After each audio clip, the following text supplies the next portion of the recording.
Seuil. Ils ont cru pouvoir me rayer comme on rature un mot sur une feuille. Ils se sont imaginés que je disparaîtrais en silence, que je finirais par accepter tout ce qu'ils avaient décidé pour moi. Ils se trompaient. Dans le calme de mon appartement, celui où je les avais vus grandir, j'ai commencé à préparer mon retour. Un retour sans cri ni scandale, mais qui leur couperait le souffle. Ce matin-là, la lumière entrait par la fenêtre du salon d'une façon étrange. Tout semblait un peu trop net, un peu trop vide. Des cadres manquaient au mur. La petite lampe que mon mari m'avait offerte pour nos 20 ans de mariage n'était plus sur son guéridon. Un vase que je connaissais par cœur avait disparu du buffet. On aurait dit que quelqu'un avait commencé à effacer des morceaux de ma vie sans même prendre la peine de tout remettre en place. Je me suis assise dans le vieux fauteuil en velours vert, celui où j'avais donné le biberon à mon fils des centaines de fois. Je connaissais chaque tache, chaque couture de ce tissu.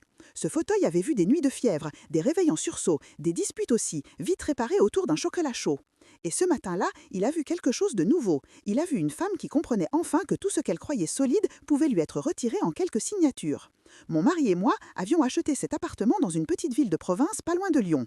Un immeuble des années 60, façade claire, balcon avec des géraniums que je m'obstinais à faire tenir en vie tous les étés. On l'avait payé avec des heures supplémentaires, des vacances sacrifiées, des repas simples où l'on calculait mentalement le prix de chaque ingrédient. Pour nous, cet appartement n'était pas seulement un bien. Soyez, c'était la preuve que notre travail avait servi à quelque chose. Quand il est mort un matin d'hiver, c'est comme si le plafond s'était abaissé de quelques centimètres. J'entendais encore sa radio dans la cuisine, sa façon de râler contre les informations, son pas traînant dans le couloir. Et soudain, tout s'est tu. Je me suis retrouvée seule avec les papiers, les rendez-vous à la caisse de retraite, les lettres de la banque écrites dans un langage qui donnait mal à la tête. Je me suis dit que j'avais la chance d'avoir un fils sérieux, un fils qui saurait m'aider à comprendre tout cela. Pendant un moment, tout semblait aller dans ce sens. Il venait le dimanche midi avec un sac de viennoiserie de la boulangerie du coin. Il m'embrassait sur les deux joues, m'apportait des photos de mes petits-enfants, me parlait de son travail, des embouteillages sur le périphérique. Sa femme, Claire, souriait poliment, jetait un œil rapide à la poussière sur les meubles, me proposait parfois de m'aider à mettre un peu d'ordre. Je me disais que les temps avaient changé, que les jeunes parlaient autrement, mais qu'au fond, le lien restait le même. Puis, les phrases ont évolué. Au lieu de me demander si j'allais bien, elles ont commencé à poser des questions différentes. Elles voulaient savoir sur quel compte arrivait ma pension, si j'avais encore ce livret ouvert à la caisse d'épargne, où j'avais rangé l'acte de propriété. Claire disait que ce serait plus simple si tout était centralisé. Elle répétait que, tu sais, aujourd'hui il faut anticiper et que si un jour tu n'es plus en état de signer, ce sera un cauchemar administratif. Elle avait l'air de réciter un discours préparé. Soyez, je n'ai pas vu tout de suite le piège. Pendant des années, j'avais cru que la famille, c'était justement ces gens dans lesquels on pouvait avoir confiance sans toujours poser des questions. Alors j'ai laissé mon fils ouvrir les lettres devant moi, j'ai accepté de lui donner quelques relevés qu'il demandait pour vérifier. Je l'ai accompagné une fois à la banque, pensant que je ne faisais que l'autoriser à se renseigner. Tout était enveloppé dans des phrases rassurantes et un vocabulaire trop technique pour que je le comprenne du premier coup. Un après-midi de mars, j'ai reçu un courrier de la banque, un courrier comme j'en ai reçu des dizaines dans ma vie. L'enveloppe était blanche, le logo bleu, rien d'inhabituel. Je l'ai ouvert en buvant mon café, debout dans la cuisine, et les premières lignes m'ont coupé l'envie de boire la moindre goutte de plus. Il était question de modification de titulaire, de pouvoirs étendus, de mise à jour de situation. Mon nom n'apparaissait plus en premier. À certains endroits, il n'apparaissait même plus du tout. Je me suis assise, la tasse encore à la main, et j'ai relu phrase après phrase. À la fin de la lettre, il y avait une mention de mon accord et une petite indication disant que la signature correspondante était archivée. Je savais très bien que je n'avais jamais signé ce papier. Je me suis regardé les mains, ces mains qui avaient changé des couches, épluché des patates, recousu des boutons, et j'ai pensé « On vient d'utiliser ton nom sans toi ». Cette nuit-là, je n'ai presque pas dormi. J'entendais les bruits de la cage d'escalier, l'ascenseur qui montait, qui descendait, les voisins qui rentraient du travail. Seuil, je pensais à toutes ces histoires qu'on entend aux informations à propos de personnes âgées dépossédées par leur entourage. Je m'étais toujours dit que ça arrivait chez les autres, que c'était des familles compliquées, des gens qui ne se parlaient plus depuis longtemps. Je n'aurais jamais imaginé que je pourrais me retrouver du côté des victimes. Le lendemain, j'ai décidé de faire ce que j'aurais dû faire bien avant, aller à la banque seule. Pas avec mon fils, pas avec Claire, seule. J'ai mis mon manteau, mon foulard préféré, j'ai pris mon sac où j'avais rangé la lettre et j'ai descendu lentement les escaliers. Le boulevard sentait le pain chaud et les gaz d'échappement. Le bus est arrivé à l'heure. Tout avait l'air normal, sauf mon cœur qui battait un peu trop vite. La directrice de l'agence me connaissait depuis longtemps. Elle m'avait vu ouvrir mon premier compte, elle se souvenait peut-être de mon mari avec sa chemise toujours trop large. Elle m'a recueilli dans un petit bureau vitré, m'a proposé un café que j'ai refusé. Je lui ai tendu la lettre en lui demandant calmement de m'expliquer. Elle a lu, hochait la tête, m'a dit que oui, c'est la procédure dont on a parlé avec votre fils l'autre fois, vous vous souvenez? J'ai dit que non, que je voulais voir le document que j'étais censée avoir signé. Elle a tapé sur son clavier, imprimé 2 pages et me les a posées devant. Je m'y suis penchée. Il y avait mon nom, mon numéro de client et en bas une signature qui me ressemblait beaucoup. Trop régulière, trop ferme, trop assurée pour la main qui, certains jours, a du mal à boutonner un chemisier. J'ai ressenti quelque chose que je n'avais pas ressenti depuis longtemps. Ce n'est pas ma signature qui ne monte pas au visage, mais qui s'installe dans la poitrine et refuse de partir. Ce n'est pas ma signature, ai-je dit simplement. Elle a voulu plaisanter, dire que la mémoire parfois nous joue des tours. Je l'ai regardée droit dans les yeux. J'ai répété « Ce n'est pas ma signature. Je veux une copie de tout ce qui a été modifié depuis 6 mois et je veux savoir quel conseiller a validé ça. » Je ne sais pas quelle expression j'avais, mais elle a cessé de sourire. Je suis sortie de la banque avec une enveloppe remplie de photocopies. Les chiffres ILS ne m'impressionnaient pas. Je ne comprenais pas chaque ligne, mais j'avais compris l'essentiel. On m'avait contourné. On m'avait considéré comme un obstacle administratif plus que comme une personne. Et cet obstacle, mon propre fils et sa femme avaient décidé de le déplacer eux-mêmes. Je n'ai pas appelé tout de suite. Je ne voulais pas régler ça au téléphone avec des reproches qui s'envolent et des larmes qui empêchent de penser. J'ai appelé une autre personne, Bernadette. Nous étions amies depuis le lycée. Elle avait travaillé longtemps dans un cabinet comptable, elle avait une manière très particulière de lire les papiers, comme si les chiffres lui racontaient des secrets. Elle a accepté de venir chez moi le lendemain avec un paquet de madeleines et ses lunettes à monture rouge. Nous avons étalé tous les documents sur la table de la salle à manger.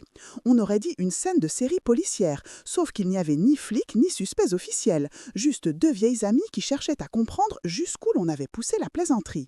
Bernadette suivait les lignes avec son stylo, annotait les marges, soupirait de temps en temps. Souaille. Elle m'a montré plusieurs transferts que je n'avais jamais autorisés, des virements réguliers vers un compte dont elle a reconnu le titulaire, mon fils. Le plus dur n'était pas de voir son prénom. Le plus dur, c'était de se rappeler toutes les fois où, ces derniers mois, il m'avait dit qu'il n'avait plus un sou de côté, qu'il croulait sous les remboursements, qu'il ne savait pas comment il allait payer la colonie de vacances des enfants. Pendant que je lui proposais de l'aider, lui, tranquillement, se servait dans ce que son père et moi avions mis de côté pour nos vieux jours. Bernadette m'a regardée avec un mélange de douceur et de fermeté que je lui connaissais bien. « Il va falloir que tu vois un avocat », a-t-elle dit. « Pas pour faire du mal, pour te protéger. En France, il y a des lois pour ça. On appelle ça des abus de faiblesse. Tu n'es pas faible, mais elles ont misé sur le fait que tu ne verrais rien. C'est pareil. » Je n'avais jamais mis les pieds dans un cabinet d'avocats. Pour moi, un avocat, c'était ce qu'on voyait à la télévision dans les affaires de divorce ou les procès pénaux. Je me pensais bien loin de ce monde-là. Pourtant, 3 jours plus tard, je me suis retrouvée assise dans un bureau rempli de dossiers en face d'une femme d'une 40aine d'années qui se présenta comme maître Lefebvre. Elle ne parlait pas de façon compliquée. Elle m'a demandé de lui raconter depuis le début et de ne pas m'excuser en route. J'ai parlé longtemps, de mon mari, de l'achat de l'appartement, des dimanches en famille, des premiers changements de ton, de la lettre de la banque, de la signature qui n'était pas la mienne. Elle m'écoutait vraiment.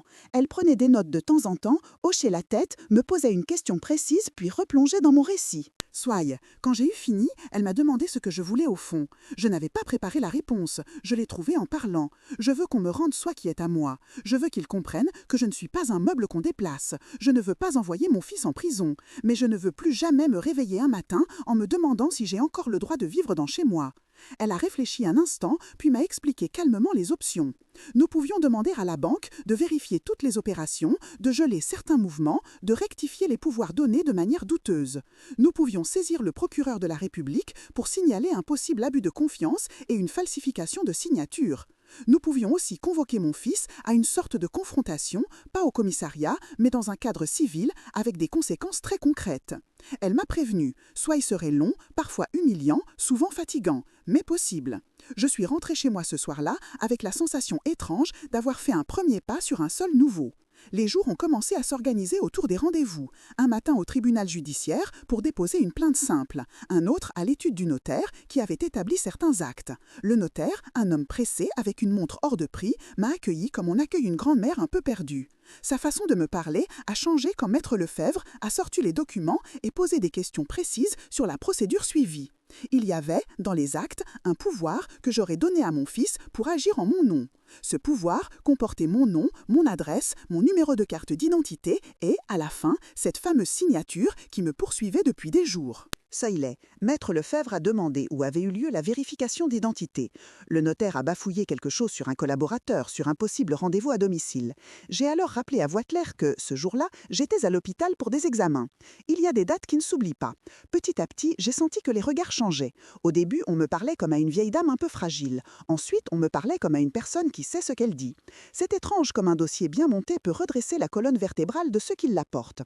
Les mails, les lettres recommandées, les appels de Maître Lefebvre ont fait leur travail. La banque a fini par admettre des erreurs de vigilance. Le notaire a reconnu à demi-mot que les contrôles n'avaient pas été optimaux. Le temps de la confrontation est arrivé plus vite que je ne l'aurais imaginé. Une salle de réunion au siège régional de la banque. Une grande table, une carafe d'eau, des chaises tournantes qui grinçaient un peu. J'étais là avec Maître Lefebvre, la directrice de mon agence, un responsable venu de plus haut, un juriste interne. Mon fils est entré un peu en retard. Il avait mis une chemise qu'il n'achetait que pour les grandes occasions. Il ne me regardait pas. On lui a expliqué pourquoi nous étions là. On a sorti les relevés, les actes, les copies de signature. Maître Lefebvre a parlé d'une voix posée, presque douce. Elle a décrit les transferts répétés depuis ma pension vers son compte, les modifications de bénéficiaires sur le contrat d'assurance vie, le pouvoir notarié contestable. À chaque démonstration, mon fils se ratatinait un peu plus sur sa chaise. Souel, il a essayé de se défendre. Il a dit qu'il avait fait cela pour simplifier, qu'il ne pensait pas mal faire, qu'il croyait que j'étais d'accord. Mais il n'a pas pu expliquer pourquoi il n'avait jamais pris 5 minutes pour m'en parler clairement. Il n'a pas pu expliquer comment ma signature avait pu se retrouver au bas d'un acte à une date où j'avais un bracelet d'hôpital au poignet. Le juriste de la banque a fini par dire que, de toute façon, sur le plan strictement juridique, la situation n'était pas défendable. Ils ont proposé de revenir en arrière sur tout ce qui pouvait l'être, rétablir ma qualité de titulaire principale, annuler le pouvoir trop large donné à mon fils, reverser les sommes prélevées sans mon autorisation, mettre en place une protection spéciale sur mon dossier pour que plus rien ne soit modifié sans ma présence physique avec ma carte d'identité. On parlait de formulaires, de délais, de procédures. Moi, j'entendais surtout une phrase. On vous restitue ce qu'on a laissé partir. Quand la réunion s'est terminée, on nous a laissés seuls quelques minutes.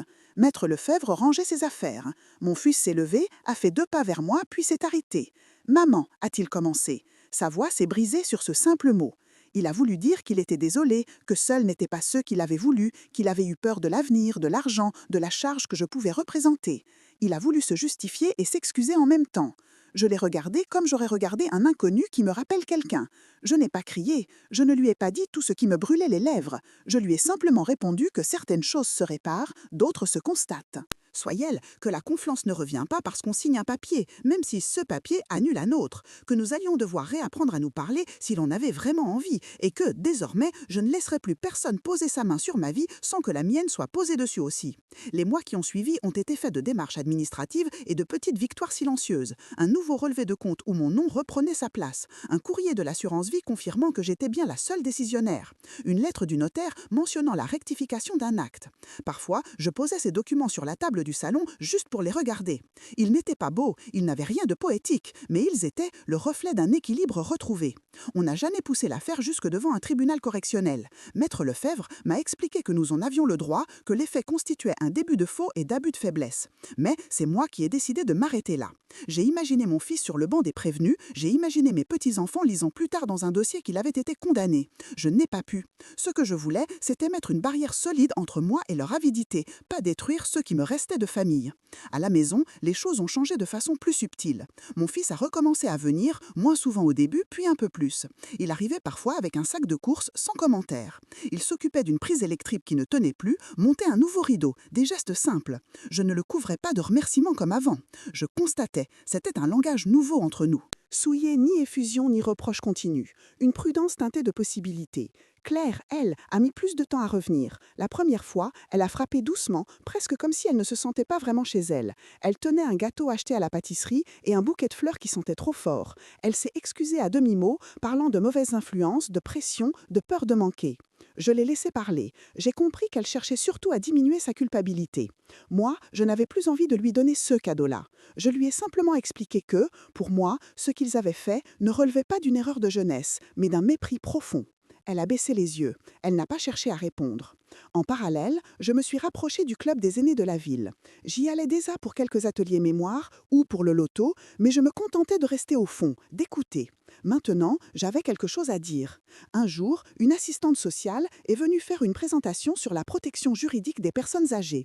Elle parlait de tutelle, de curatelle, de procuration bancaire. Je l'ai levé la main. Je ne fais jamais ça d'habitude. Je lui ai demandé si je pouvais raconter une histoire. Les autres ont écouté en silence pendant que je décrivais comment mon propre fils avait tenté de me déposséder. Je n'ai pas exagéré, je n'ai rien adouci non plus.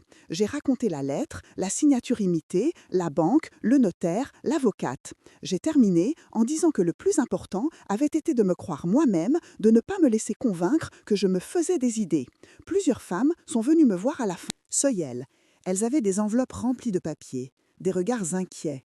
Certaines avaient honte, d'autres étaient en colère. Toutes avaient besoin que quelqu'un leur dise que c'était bien réel. Je suis devenue, peu à peu, ce que je n'aurais jamais pensé être. Une sorte de repère.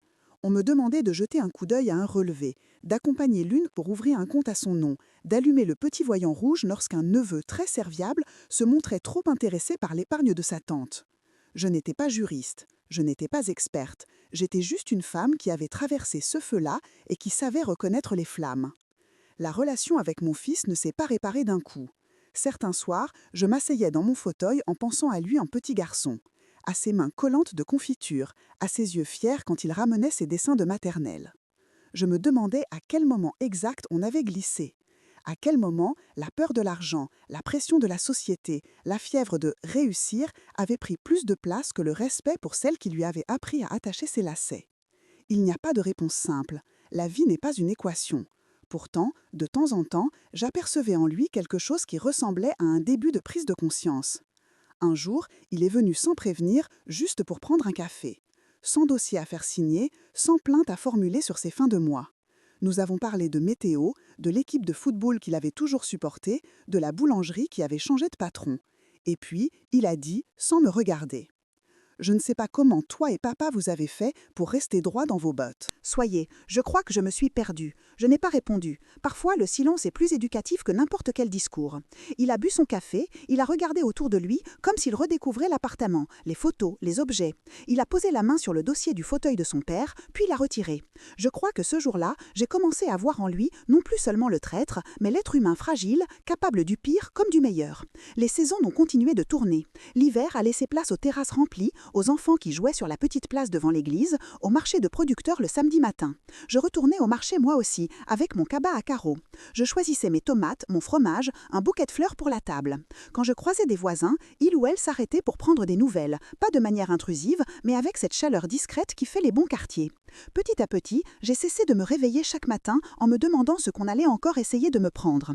Je savais que, maintenant, les choses étaient verrouillées. Je connaissais le nom de la personne à appeler si quelqu'un tentait de remettre la main sur mon compte. Je savais comment vérifier un document, comment dire non à une signature. C'est fou comme ces petites connaissances changent la manière de marcher dans sa propre vie. Je passais aussi du temps à remettre de l'ordre dans les souvenirs. J'ai ressorti des boîtes de photos que j'avais rangées dans le cellier. J'ai collé des clichés dans des albums, écrit des dates derrière, des prénoms, des lieux. J'imaginais mes petits-enfants ouvrant un jour ces albums et voyant les visages, les vacances au bord de l'Atlantique, les fêtes de famille en Auvergne. Solier, je voulais qu'il sache qu'avant l'affaire des signatures, il y avait, beaucoup de tendresse. Parfois, le soir, quand la ville se calmait et que les voitures se faisaient rares dans la rue, je me levais pour aller boire un verre d'eau dans la cuisine. De là, je voyais le salon plongé dans la pénombre, juste éclairé par la lumière de la rue. Je regardais les contours du canapé, du buffet, des plantes sur le rebord de la fenêtre. Et je murmurais presque: on est encore là, toi et moi. On n'a pas été vendus, ni toi ni moi. Car oui, j'avais fini par considérer mon appartement comme un compagnon de route. Il avait gardé les disputes, les réconciliations, les rires, les silences. J'avais failli le perdre parce que d'autres avaient voulu aller plus vite que leur conscience. Je ne l'avais pas perdu parce que j'avais accepté de sortir de mon rôle de vieille dame sage pour devenir, l'espace de quelques mois, une combattante silencieuse. Si quelqu'un me demandait aujourd'hui ce qui m'a vraiment sauvée, je ne répondrais pas que ce sont les lois, même si elles ont été précieuses. Je dirais que c'est la décision de ne pas me considérer comme une charge, la décision de me croire, moi, plutôt que de croire ceux qui me disaient que je dramatisais, la décision de rester debout, même quand tout m'invitait à m'asseoir et à laisser faire. En France, on aime bien dire qu'en parlant, tout s'arrange. C'est en partie vrai. Mais parfois, ce qui arrange, ce n'est pas seulement de parler, c'est aussi d'oser dire non, d'oser dire stop, d'oser dire ceci est à moi, ceci est ma vie, et vous ne passerez pas par-dessus sous prétexte que je commence à avoir les cheveux blancs. Je ne sais pas si mon histoire empêchera d'autres fils, d'autres belles filles de mal tourner.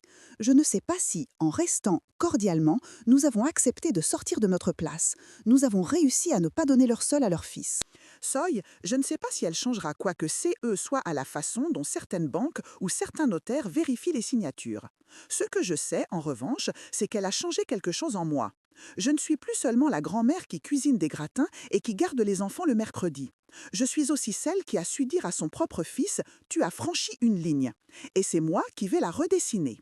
Alors, si tu écoutes ce récit et que tu te reconnais un peu dans mes doutes, dans mes peurs, dans ma colère retenue, je veux te dire ceci. Tu as le droit de poser des questions. Tu as le droit de demander des explications. Tu as le droit de refuser de signer tant que tu n'as pas compris. Tu n'es pas ingrate, tu n'es pas paranoïaque, tu es en train de protéger ton histoire. Ils ont cru qu'ils pourraient me gommer d'un coup de stylo. Ils ont oublié que même les gommes laissent des traces. Moi, j'ai décidé que ces traces, ce serait moi qui leur donnerais un sens. Et ce sens, c'est celui d'une femme qui, un jour, a choisi de ne plus se taire.